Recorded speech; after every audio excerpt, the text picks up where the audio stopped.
राष्ट्रप्रवाह Vidarbha news में आप सभी का स्वागत है। मैं मनन व्यास और आज की देखते हैं ताजा खबर।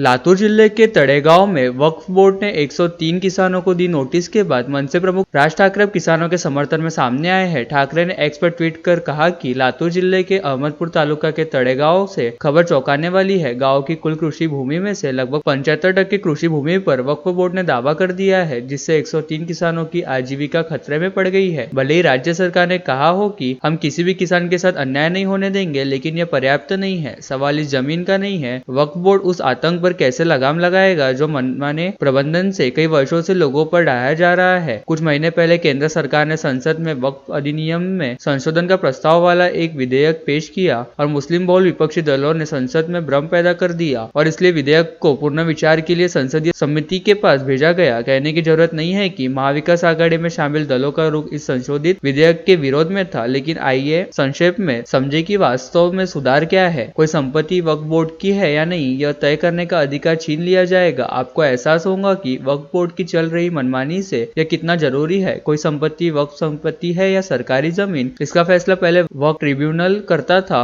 और जगह जगह अतिक्रमण हो चुका है। अगर यह नया बिल पास हो जाता है तो कलेक्टर निर्णय लेंगे। वक्फ बोर्ड में मुस्लिम महिलाओं को भी शामिल किया जाए और गैर मुस्लिम समुदाय को भी प्रतिनिधित्व दिया जाए और नियंत्रण एक महालेखा परीक्षक के पास किसी भी वक्फ बोर्ड के मामलों का ऑडिट करने की शक्ति होगी। और अब से अगर कोई व्यक्ति अपनी संपत्ति वक्फ बोर्ड को देना चाहता है तो उसे पहले की तरह बोली समझौता नहीं बल्कि लिखित समझौता करना होगा, जो उसे कानूनी ढांचा देगा। इन सुधारों में कुछ भी आपत्तिजनक नहीं है। श्री प्रधानमंत्री के रूप में नरेंद्र मोदी के दूसरे कार्यकाल के दौरान धारा 370 को हटाने, 3 तलाक पर प्रतिबंधन लगाने और राम मंदिर बनाने के लिए कदम उठाए गए, जिस पर महाराष्ट्र नवनिर्माण सेना को गर्व है और इसलिए हमने 2024 के लोकसभा चुनाव में मोदी का समर्थन किया। मैं केंद्र सरकार से अनुरोध करता हूँ कि विपक्ष के किसी भी विरोध के आगे झुके बिना इस विधेयक को संसद के इसी सत्र में पारित किया जाए। और हाँ, राज्य सरकार को यह भी देखना चाहिए कि अहमदपुर तहसील के तड़ेगांव में किसानों के साथ कोई अन्याय नहीं होगा, उनकी जमीनों वक्फ के गले नहीं जाएंगी। इस अवसर पर मैं आज देश के समस्त वक्फ बोर्डों को एक बात से अवगत करना चाहता हूँ कि आजादी के बाद विनोबा भावे ने भूदान आंदोलन चलाया था, जिसमें देश के हिंदुओं की लाखों एकड़ जमीन सरकार को वापस की गई थी ताकि भूमिहीनों को खेती के लिए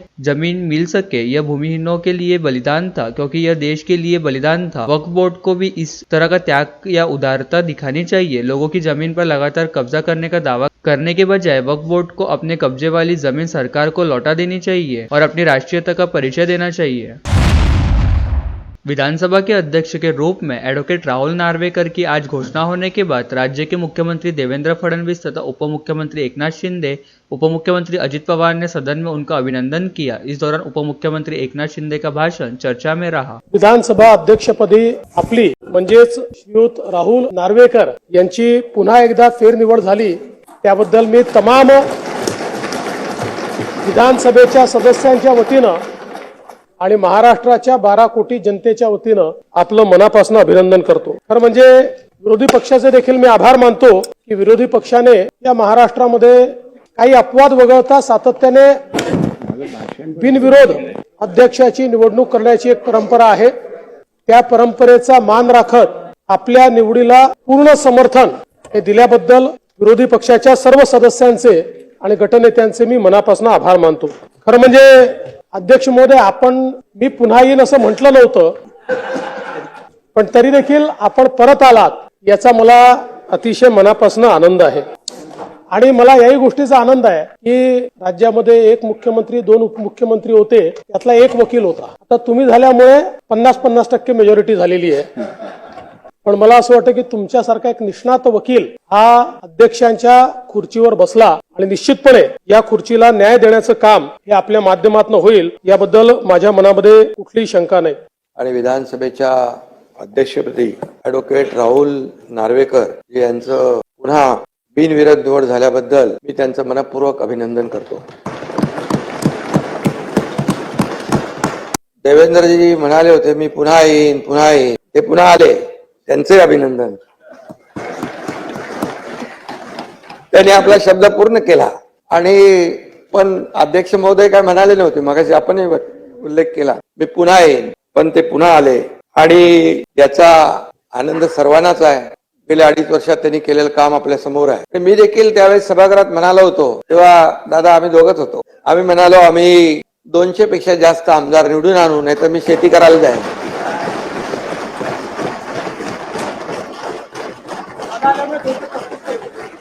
आणि तोही शब्द आम्ही पूर्ण केला.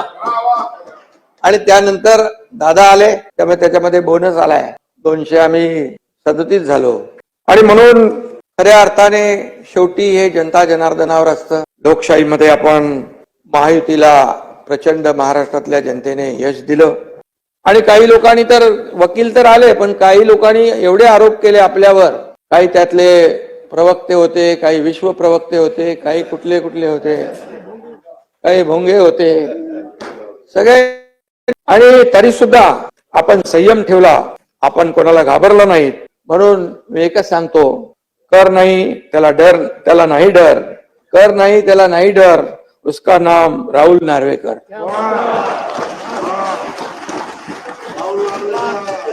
आणि खरं म्हणजे जयंतराव आहेत तर आता मजा आहे. काय जयंतराव बघा, बाळासाहेब थोरात, पृथ्वीराज बाबा गेले, नाही दिसत, सभागृहाच्या बाहेर. नाना वाचले 208. नाही खरं म्हणजे बघा, आता ईव्हीएम घोटाळा असता तर तुम्ही इथं नसताना. तुम्ही एकदा ईव्हीएम वर आरोप केले, शपथ घेणार नाही. अरे बाबा, तुम्ही तुमच्याबद्दल चांगलं बोलतोय.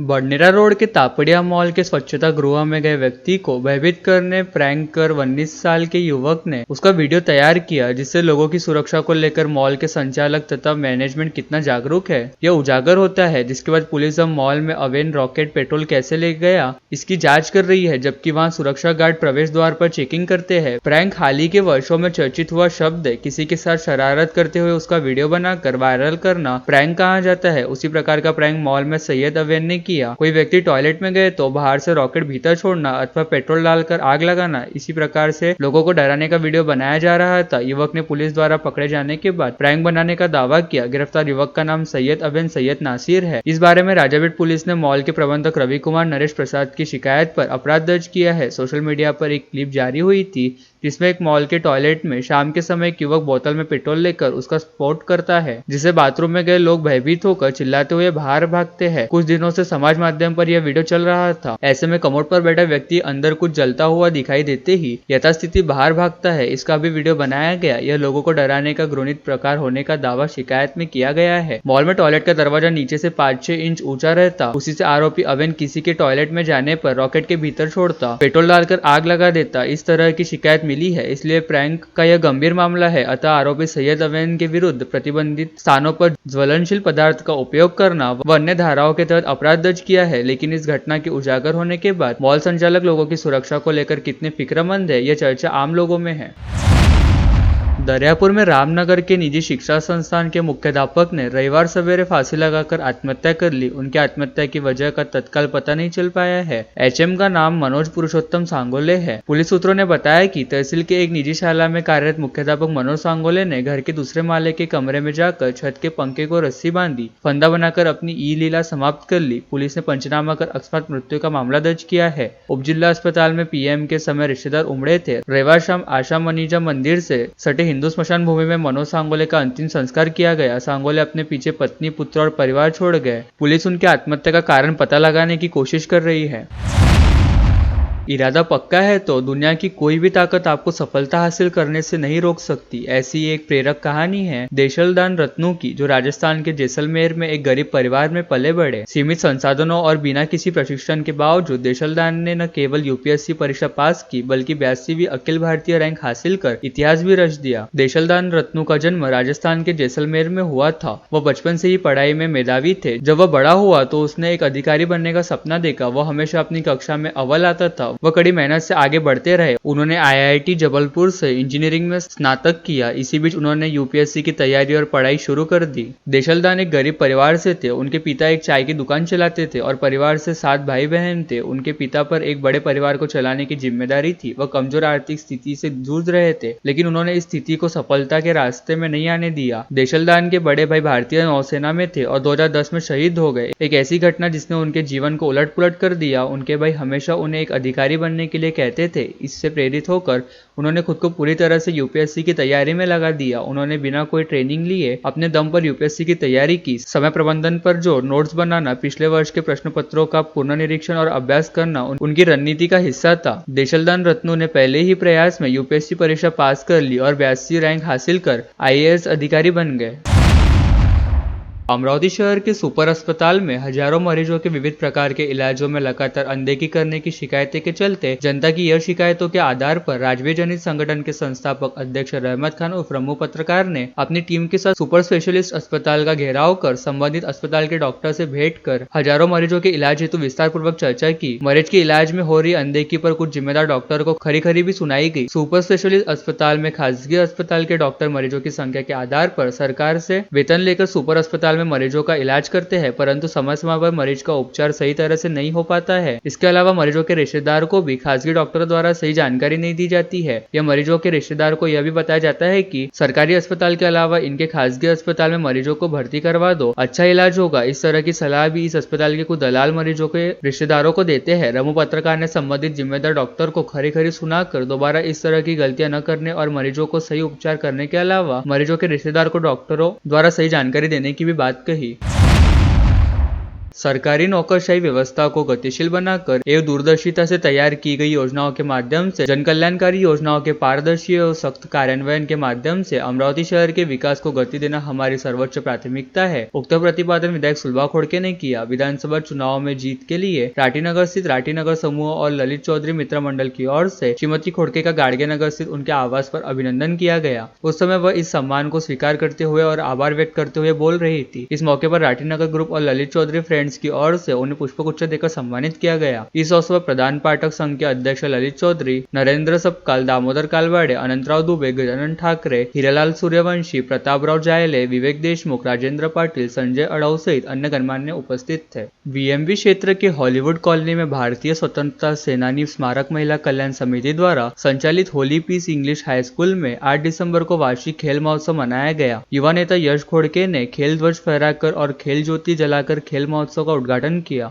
इस अवसर पर पूर्व नगर सेवक प्रशांत डवरे, स्कूल के निदेशक शैलेश अमृते और संचालिका श्रीमती पल्लवी अमृते, स्कूल प्रिंसिपल सोनाली, विद्यार्थी और अन्य गणमान्य व्यक्ति उपस्थित थे। इसके बाद विद्यार्थियों द्वारा मार्च पास्ट कर सभी अतिथियों का स्वागत किया गया। इस समय नेशनल जूडो चैंपियनशिप सोनाली सुयोग तायडे और विदर्भ केसरी पहलवान गौरी वसंत धोटे को गणमान्य व्यक्तियों द्वारा सम्मानित किया गया। साथ ही खेल महोत्सव के अवसर पर प्रशांत डवरे ने अपने भाषण के माध्यम से विद्यार्थियों को अमूल्य मार्गदर्शन दिया। विजेता छात्रों को पूर्व नगर सेवक प्रशांत डवरे, यश खोड़के, संदीप जुनगरे, स्कूल संचालक शैलेश अमृते और अन्य अतिथियों द्वारा पुरस्कार वितरित किए गए। इस अवसर पर प्राथमिक शाला की प्रधानाध्यापिका सोनाली, विद्यार्थी एवं शाला की पर्यवेक्षक माधुरी कड़ू, समन्वयक वैशाली देशमुख, संध्या शिंबरे सहित शिक्षक, गैर शिक्षक, कर्मचारी, विद्यार्थी एवं अभिभावक उपस्थित थे। नागरिकों से प्राप्त शिकायत का निष्पादन निर्धारित समय सीमा के अंदर किया जाना चाहिए। संभागीय लोकशाही दिन के लिए दर्ज प्रकरणों की रिपोर्ट संबंधित विभाग से समय पर प्राप्त करने तथा प्रकरणों का शीघ्र निस्तारण करने का हर संभव प्रयास करें। साथ ही की गई कार्रवाई के संबंध में संबंधित शिकायतकर्ताओं को लिखित पत्र के माध्यम से सूचित किया जाए। ऐसा निर्देश संभागीय आयुक्त डॉक्टर निधि पांडे ने दी है। इस अवसर पर उन्होंने लोकतंत्र दिवस पर दर्ज किए गए कुल 13 मामलों पर चर्चा की और संबंधित विभाग को तदनुसार आवश्यक कार्रवाई करने के निर्देश दिए। संभागीय आयुक्तालय के सभागार में डॉक्टर निधि पांडे की अध्यक्षता में आज लोकशाही दिन का कार्य संपन्न हुआ। इसी मौके पर वह बोल रही थी। इस अवसर पर अपर आयुक्त गजेंद्र बाव ने उपायुक्त संतोष कौड़े सहित पुलिस, नगर निगम, राजस्व, सहकारिता, कृषि, जल संरक्षण और ऊर्जा विभाग के अधिकारी उपस्थित थे। आज के संभागीय लोकतंत्र दिवस पर सामान्य प्रशासन विभाग द्वारा प्रस्तुत 6 स्वीकृत आवेदन एवं 7 अस्वीकृत आवेदन सहित कुल 13 आवेदनों पर विस्तृत चर्चा की गई। आज भी 2 शिकायतें प्राप्त हुई है। गाड़ी चोरी की 3 घटना शहर के विभिन्न पुलिस स्टेशन अंतर्गत घटी, जिसमें फैजलपुरा पुलिस स्टेशन अंतर्गत घटी 2 घटना में से पहली घटना में फिरियादी संजय दत्तात्रेय रेवस्कर ने दी शिकायत के अनुसार फिरियादी ने उसकी जुपिटर गाड़ी क्रमांक MS27DV 6429 साक्षी अपार्टमेंट के पार्किंग में खड़ी की थी। वहां से किसी अज्ञात ने वह गाड़ी चुरा ली, ऐसी शिकायत फिरियादी ने पुलिस में दी। वही फैजलपुरा पुलिस स्टेशन अंतर्गत घटित दूसरी घटना में प्रज्वल राजू झाकड़े ने दी शिकायत के अनुसार उसने उसकी TVS राइडर गाड़ी क्रमांक MS27DR 3427 घर के आगे खड़ी की थी। किसी ने वहां से गाड़ी चुरा ली, ऐसी शिकायत फिरियादी ने पुलिस में दी। वही तीसरी घटना गाड़गेनगर पुलिस स्टेशन अंतर्गत घटी, जिसमें फिरियादी जयेश अमृतभाई देसाई ने दी शिकायत के अनुसार उसने उसकी पैशन गाड़ी क्रमांक MS27 AJ 2556 उसके दुकान पे काम करने वाले लड़के को दुकान के काम हेतु देके रखी है। उसके घर के पास जगह नहीं रहने के कारण उसने वह गाड़ी गाड़गेनगर उड़ान पुल के नीचे खड़ी की थी। वहां से किसी अज्ञात ने वह गाड़ी चुरा ली, ऐसी शिकायत फिरियादी ने पुलिस में दी।